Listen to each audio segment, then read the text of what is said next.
Bom dia, amados irmãos. Louvamos o nome do nosso Senhor nessa manhã. Que manhã preciosa. Já podemos perceber a presença do Senhor aqui. Isso é o que mais deve importar para nós nessa manhã. Irmãos, outra coisa não deve ter tanta relevância. É maravilhosa a comunhão dos irmãos. É maravilhoso estarmos juntos. Mas nada deve ter tanto peso aos nossos corações, senão a própria presença daquele que é o principal no nosso meio, o Senhor Jesus. A Ele toda a honra e toda a glória para todos sempre. Amém. Vou convidar os irmãos para abrirem no livro de Atos, Atos dos Apóstolos, capítulo 5. Nós vamos ler aqui 3 versículos. Mas eu quero dar ênfase e destaque a 2 versículos, sendo que um deles um pouco mais que o outro. Nós temos meditado nessa maravilhosa obra que o Senhor Deus, pelo seu Espírito, concedeu a nós. Eu queria que os irmãos considerassem a grande riqueza que está agora nas suas mãos. Eu não sei se por meio digital ou se está por Bíblia impressa, mas o fato é que as palavras do Senhor são espírito e vida. E não há nada tão valioso nesse mundo quanto a palavra do Senhor. Não há nada de tanto peso espiritual quanto aquilo que o Senhor deixou para nós em termos de tanto valor, tanto peso espiritual. Então, irmãos, é nessa base que nós precisamos abrir a palavra de Deus, com uma total reverência, sabendo que o Senhor um dia fez todas as coisas pela palavra do seu poder.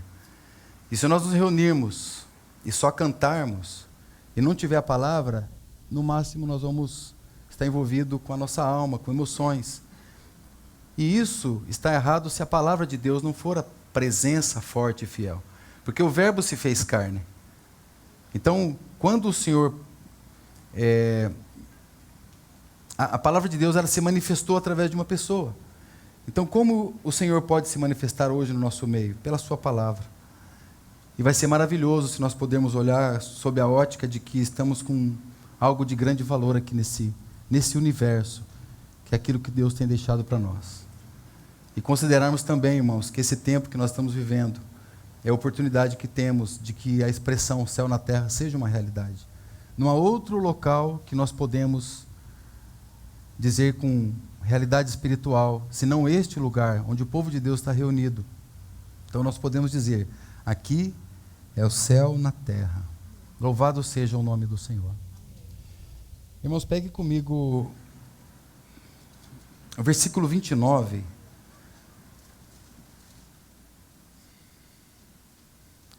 Porém, respondendo Pedro e os demais apóstolos, disseram, mais importa obedecer a Deus do que aos homens. Verso 30. O Deus de nossos pais ressuscitou a Jesus, ao qual vós matastes, suspendendo-o ou pendurando-o no madeiro. E Deus com sua destra o elevou a príncipe e salvador, para dar a Israel o arrependimento e a remissão dos pecados. Senhor, nós bendizemos muito o Teu nome nessa manhã. Somos, Senhor, infinitamente gratos por essa oportunidade. Estarmos reunidos uns com os outros, Senhor. Aqueles que o Senhor tirou das trevas para a Sua maravilhosa luz. Obrigado, Senhor, por fazermos parte do Teu povo, Pai, da Tua família, Deus. Ó Senhor Jesus, encontre aqui nos corações um lugar de preeminência. Nós queremos dizer que o lugar mais importante dessa reunião é Teu, Senhor. Então toma o Teu lugar como principal aqui no nosso meio. Lugar de autoridade, Senhor. Lugar de condução. Lugar onde o Teu Espírito Santo possa fluir e falar livremente os corações, sobretudo que Ele possa nos levar a Ti mesmo, ó Senhor e bendito Jesus, para a glória de Deus Pai. Amém. Irmãos, a despeito de toda a perseguição que esses irmãos aqui passavam, ousadia e coragem, determinação era algo extremamente presente na vida deles. Eles não recuavam. Eles não olhavam para trás. Eles não ficavam à beira do caminho.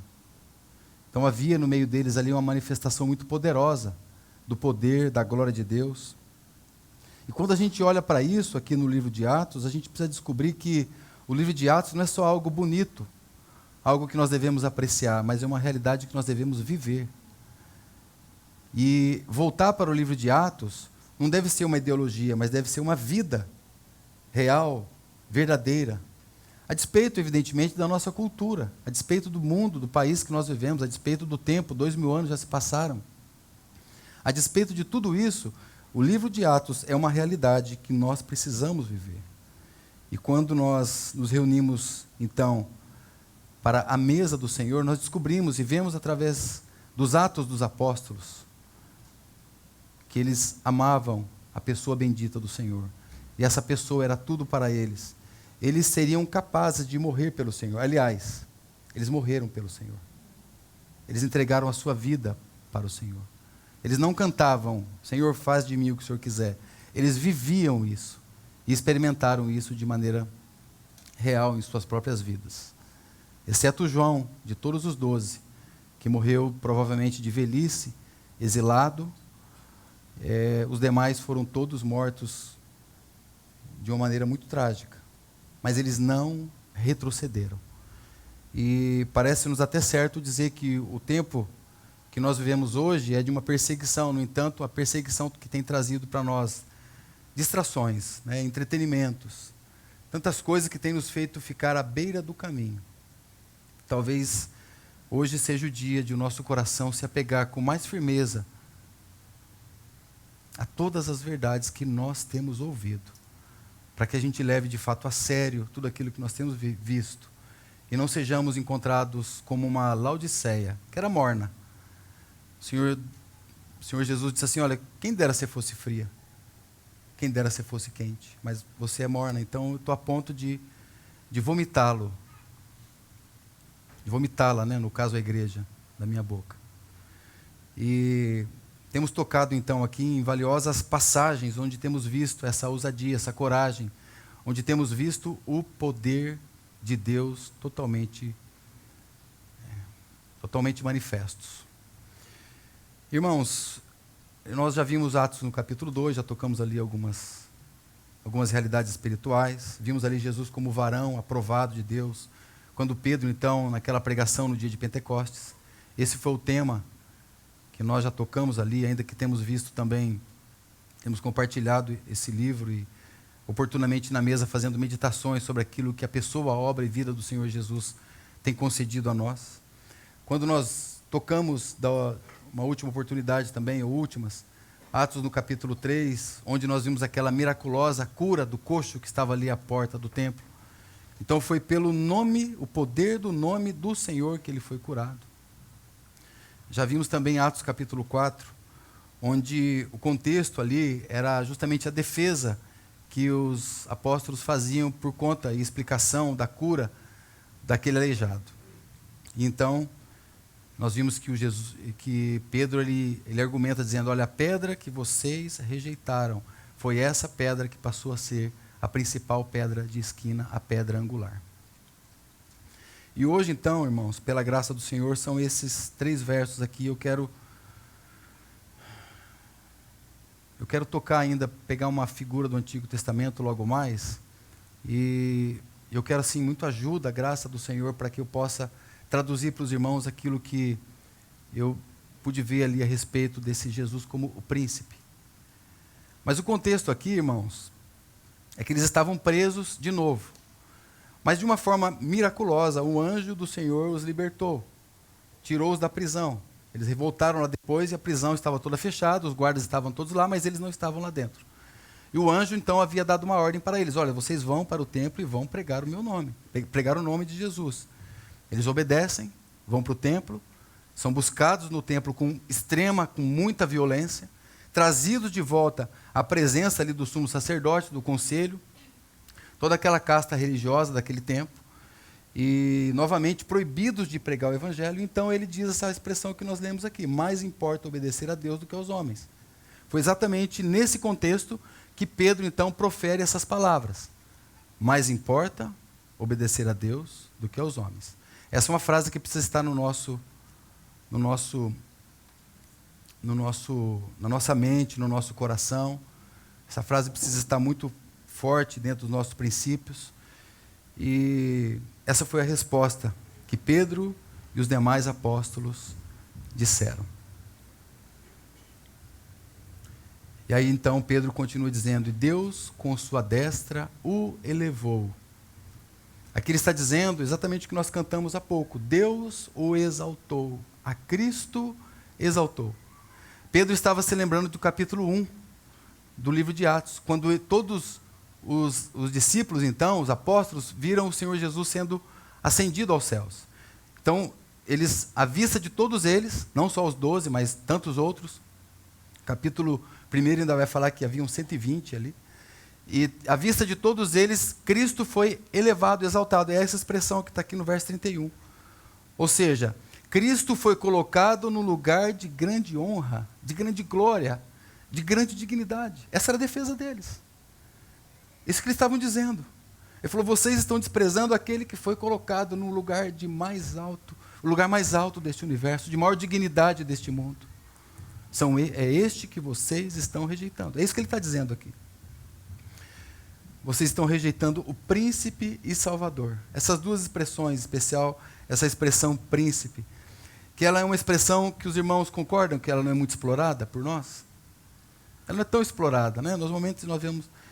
Normalmente vemos o Senhor Jesus com outros aspectos, né? O pastor, o alfa, o ômega, o Senhor Jesus como rei, todos os aspectos ali que vão mostrar a sua identidade, a sua natureza, que vão mostrar a sua obra, que mostra a missão do Senhor, que mostra o propósito do Senhor, tantos outros adjetivos da gloriosa pessoa do Senhor, que fala da sua autoridade, que fala do seu caráter. Mas aqui ele fala: Deus elevou esse príncipe no lugar mais alto deste universo. Na verdade, esse lugar mais alto do universo sempre foi dele por direito. Mas o que Pedro está dizendo é que agora ele conquistou esse lugar mais alto pelos seus méritos.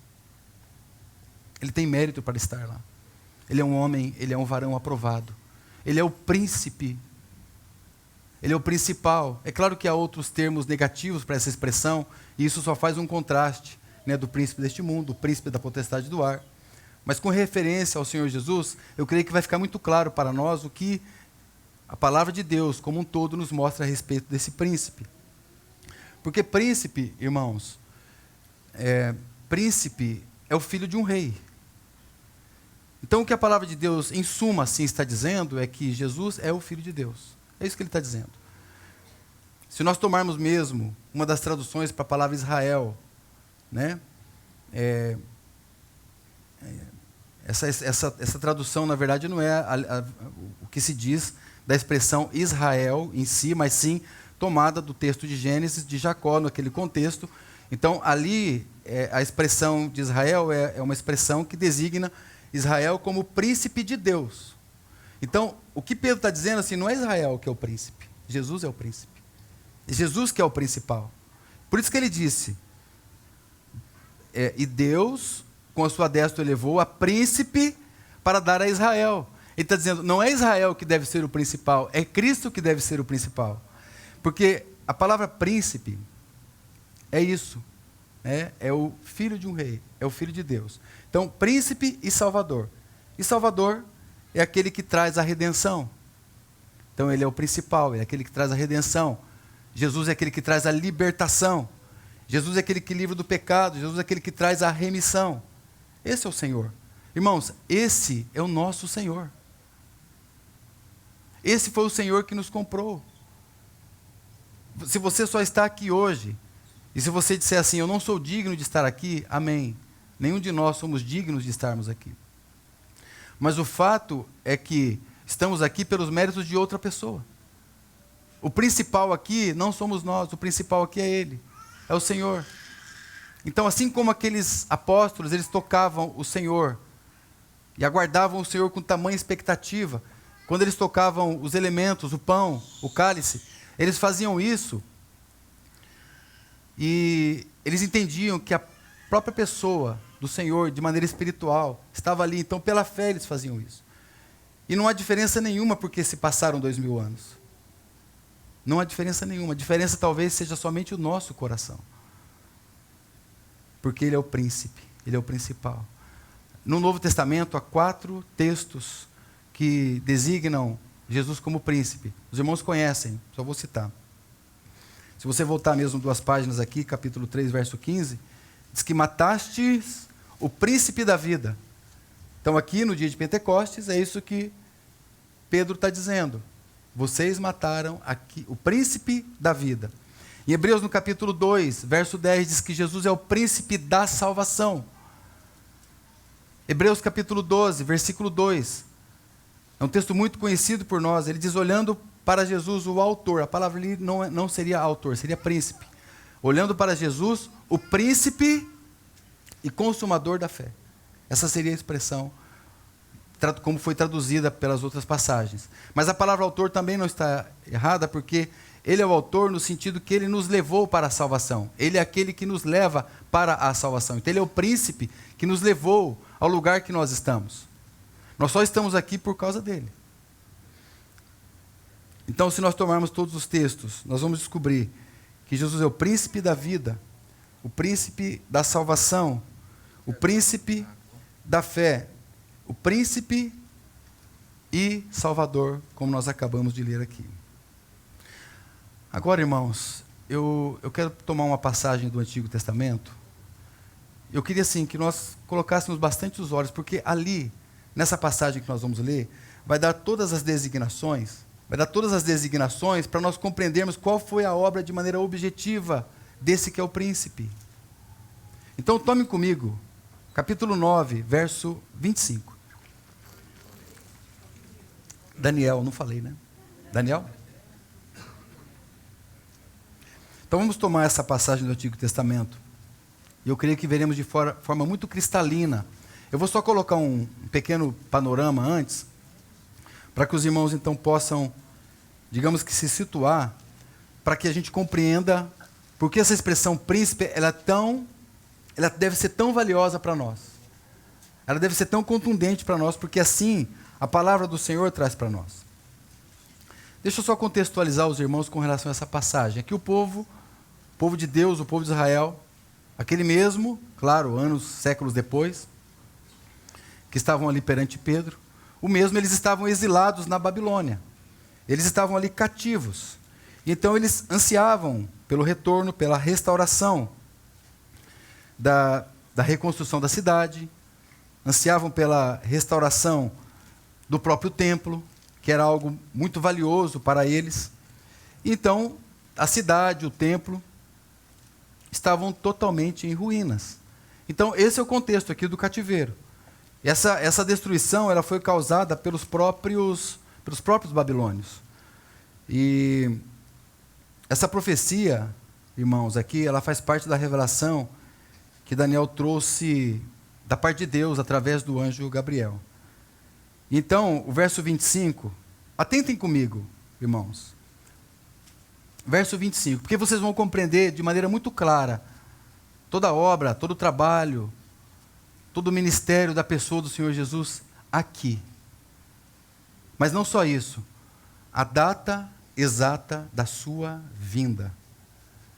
É impressionante, porque 600 anos antes, aproximadamente 500 e poucos anos antes da vinda do Senhor, já existia a data especificada para a vinda de Deus na terra. É essa profecia aqui, exatamente esse texto que nós vamos tomar. Nessa sessão aqui você descobrirá, se você estivesse aqui, nesse contexto, você saberia exatamente a data que Jesus viria. Não é à toa, irmãos, que os reis magos, eles não foram guiados só por uma estrela, absolutamente. Eles foram guiados por uma profecia. Os reis magos, eles faziam parte. Nós não podemos dizer que os reis magos estavam na Babilônia, mas nós podemos dizer que os reis magos estavam nesse contexto, pelo menos geográfico, no mínimo geográfico. Então, havia uma profecia que havia sido dada por um homem lá na Babilônia, chamado Daniel, que disse exatamente quando o Messias viria. Atentem para isso, irmãos. E aí,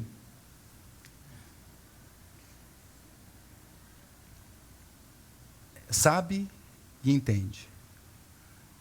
Sabe e entende. Desde a saída da ordem para restaurar e edificar Jerusalém, até o Messias, o príncipe. Aqui está. Então ele está dizendo assim, ó, vai ser dada a ordem para a restauração da cidade, do templo. A ordem vai ser dada. A partir daquela ordem, vocês saberão quando virá o Messias. É o que está escrito aí na sua Bíblia. Irmãos, esse texto, ele revela para nós o plano soberano de Deus para a remissão do povo de Deus. Esse texto aqui, o verso 24, 25, Deus está anunciando que a um determinado período, Deus vai restaurar o seu povo e vai cumprir todo o seu propósito messiânico com relação ao seu plano eterno. É isso que está diante das nossas vistas aqui. Então, profeticamente, ele não só descreve a restauração do templo, não só descreve a restauração da cidade, mas a vinda do Messias. Quando o Messias viria? Quando e como e de que maneira, o que ele iria fazer, com qual autoridade ele viria, para restaurar então todas as coisas. Esse texto que você está vendo, está em perfeita harmonia com o texto que nós lemos de Atos capítulo 5, verso 31. Em perfeita harmonia. É o que Pedro está dizendo. Vocês não estão se lembrando daquilo que foi dito lá no passado? Não havia nenhum povo nessa terra que seria capaz de saber a data exata do Messias, da vinda do Messias. Agora nós somos esse povo. Louvado seja o nome do Senhor. E está diante das nossas vistas. Então, de forma muito abrangente, 70 semanas foram aqui profetizadas. Então eu quero só dar aqui alguns detalhes para os irmãos.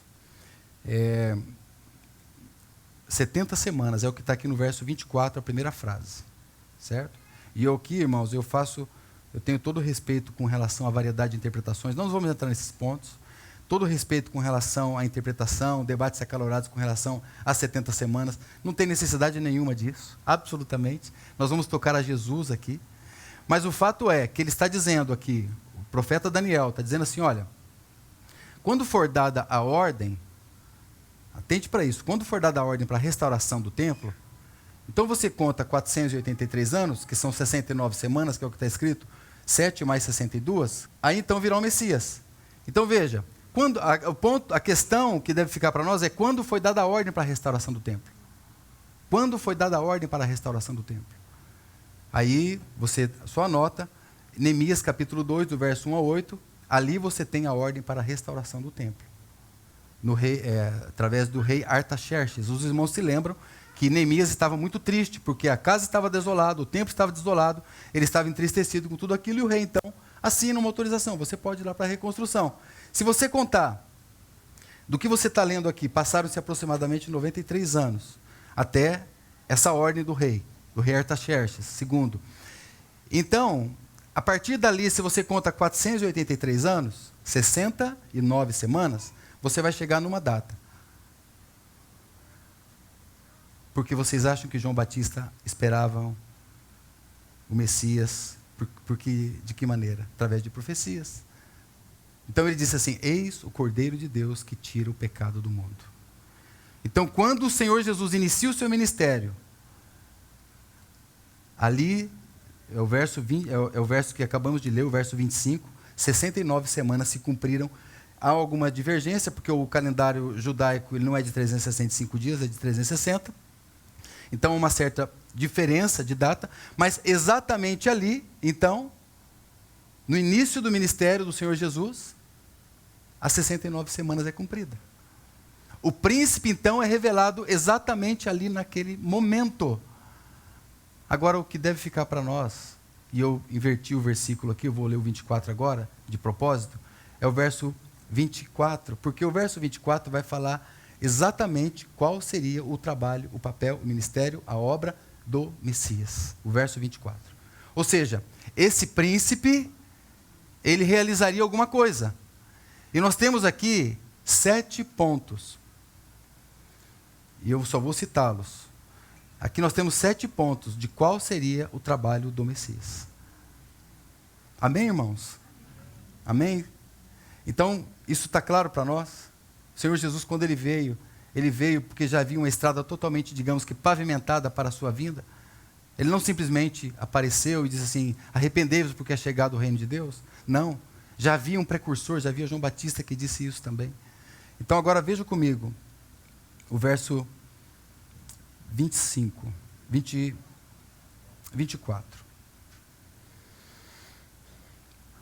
70 semanas, né? O total então são 70 semanas. Então nós compreendemos que há um período parentético, onde há uma interseção, porque o 25 falou da 69, então é um período parentético, para então depois vir a última semana. Aí alguns entendem como a grande tribulação, alguns entendem que 3 anos e meio se cumpriram a metade da última semana. Independente disso, o ponto não é esse. O ponto é, a missão redentora do Messias está aqui diante dos seus olhos. Toda a missão profética foi então cumprida na pessoa do Senhor. Então veja, 70 semanas estão determinadas sobre o teu povo e sobre a tua santa cidade e aqui é o propósito da vinda dele. Aqui é o propósito, irmãos.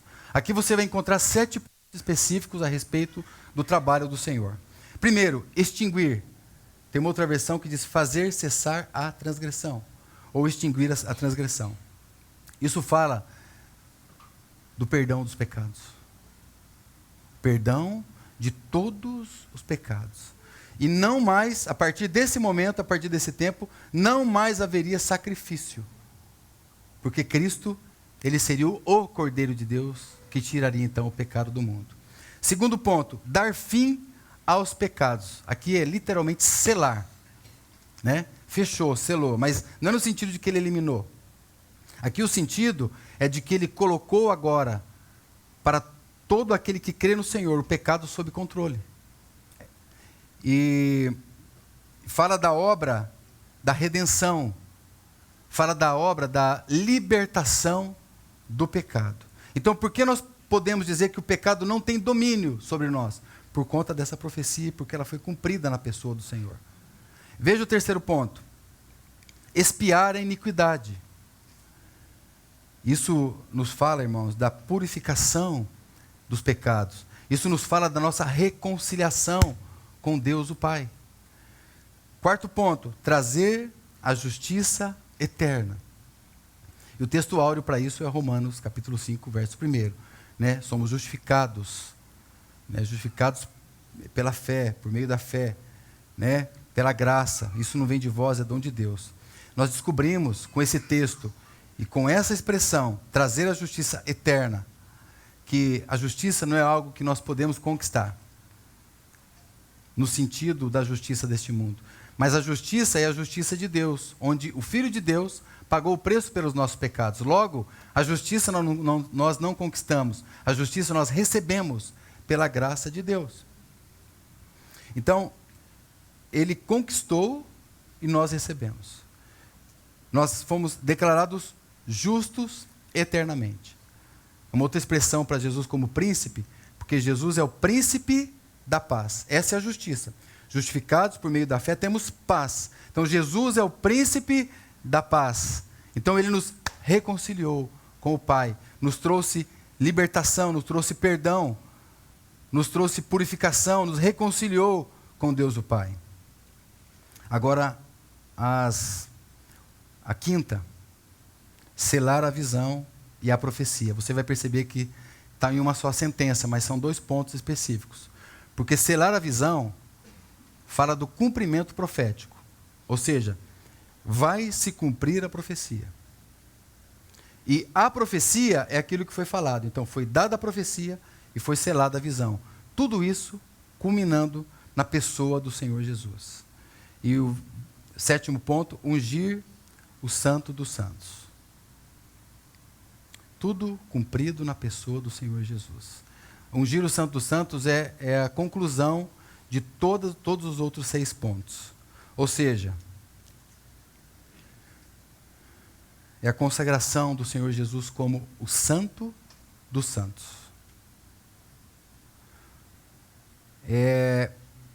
o Santo dos Santos, nós nos lembramos e somos remetidos àquele lugar sagrado, né, que havia no templo.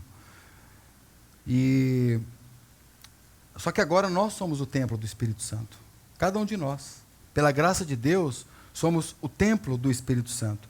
E nós temos, então, agora, irmãos, por conta dessa obra, por conta de todos esses 6 pontos, acesso ao lugar santíssimo. Por isso, ele diz, ungir o santo dos santos. E há outros textos que dão a expressão do Senhor Jesus no Antigo Testamento como o príncipe. Ele é o príncipe do povo de Deus. Ele é o príncipe eterno. E tudo isso, amados, cumprido na pessoa, na vida e na obra do nosso Senhor. Que Ele seja glorificado em nossas vidas aqui nessa manhã, irmãos. Quando nós olhamos para o passado, nós vemos uma cruz. Quando nós olhamos para o futuro, nós vemos Cristo exaltado, Cristo coroado.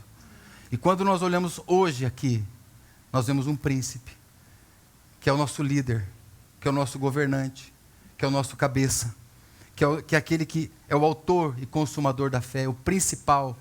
Ele inaugurou e Ele governa todas as coisas. E que Ele nos governe nessa manhã pelo Seu Santo Espírito, para a glória de Deus. Amém, Senhor. Amém. Senhor, nós te damos muitas graças. Bendizemos o Teu nome, Senhor, pela Tua palavra. Ó Senhor, não há palavras para descrever a Tua grandeza, Senhor. Não há palavras que possam descrever de maneira adequada, Senhor, tudo aquilo que o Senhor é desde a eternidade. Então nós bendizemos o Teu nome nessa manhã. E que o Teu nome seja glorificado em cada coração aqui, para a glória de Deus Pai. Ó Senhor, em nome de Jesus. Amém.